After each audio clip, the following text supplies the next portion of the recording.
మన ధర్మం, మన గర్వం, మన తేజస్సు కలిగలిపిన సినిమా అఖండ అని అందరి ఆబాలగోపాలం. ఒక మన ఆంధ్ర తెలంగాణ రాష్ట్రాలే కాదు, లేకపోతే ఎక్కడ అభిమానులు ఉన్నారో అక్కడ ఆ రాష్ట్రాలే కాదు, యావత్ ప్రపంచం ఇవాళ కోడే కూస్తుంది. అంత అద్భుతమైన సినిమా మాకు అందించినందుకు మీ అందరికీ మా కృతజ్ఞతలు తెలియజేసుకుంటున్నాను. అలాగే అద్భుతమైన అంటే ఈ సినిమాలో ఒక్కొక్క డైలాగ్ ఒక్కొక్క ఆణిముత్యం అంటున్నారు. అలాగే ప్రతి సీన్ కూడా ఒక ఉద్వేగం, ఒక ఉద్రేకం, అలాగే ఒక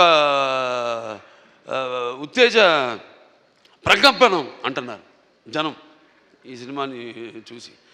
సో సినిమా అంటే కేవలం ఈనాడు దైనందిన కార్యకలాపాల్లో పడిపోయి మనిషి తన అన్న వస్త్రాలతో పాటు ఈ యొక్క సినిమాని కూడా ఒక మాధ్యమంగా ఎంచుకున్నాడు, ఒక అవసరంగా. అంటే ఎవ్రీడే ఏమంటాం మనం, కన్జ్యూమబుల్ కమోడిటీగా, నిత్యవసర వస్తువుగా.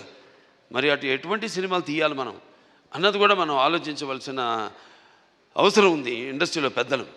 అటువంటిది ఈరోజు నాకు చాలా గర్వంగా ఉంది. నా 4 సినిమాలు, ఇది 5వది, 6 రాబోతుంది రేపు.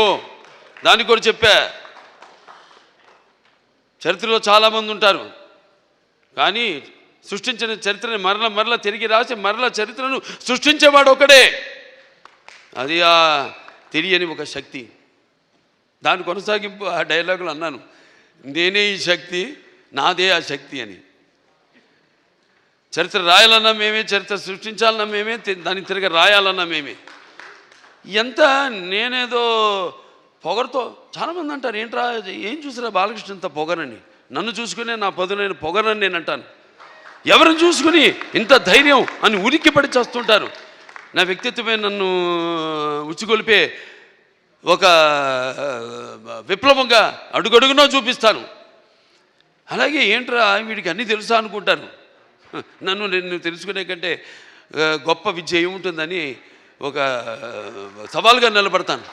అంటే ఇదంతా పొగరు కాదు, అది ఎక్కడి నుంచి వస్తుందో నాకు తెలియదు. అంతా ఆ పరమేశ్వరుడి ఓంకారం అన్నాను ఇందాక. ఓంకారం పరబ్రహ్మ సర్వం ఓంకార సంభవం అకారోకార మాంతాయ ఓంకారాయ నమో నమః. ఆ ఓంకార శబ్దం ఓమితి బ్రహ్మ ఏకాక్షరి అంటాం. అలా ఇలా తెలుసుకోవాలి. అంటే యువతరానికి ప్రతినిధులు, నవతరానికి నాయకులు, భావితరాలకు భారతదేశపు మహాశక్తి అన్న యువకులు. మీ తప్పు లేదన్ను,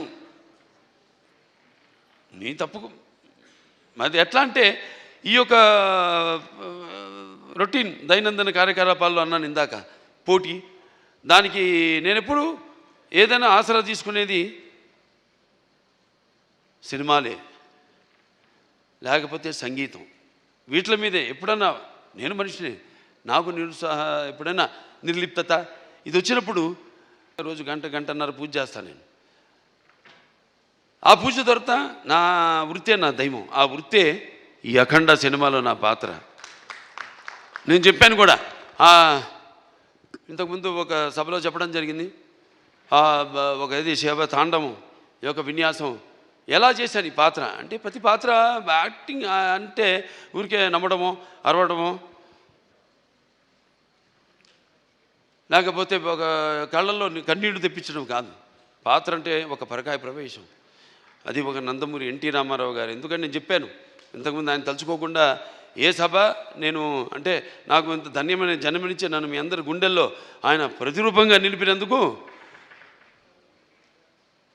మరి దైవాంశ సంభూతుడు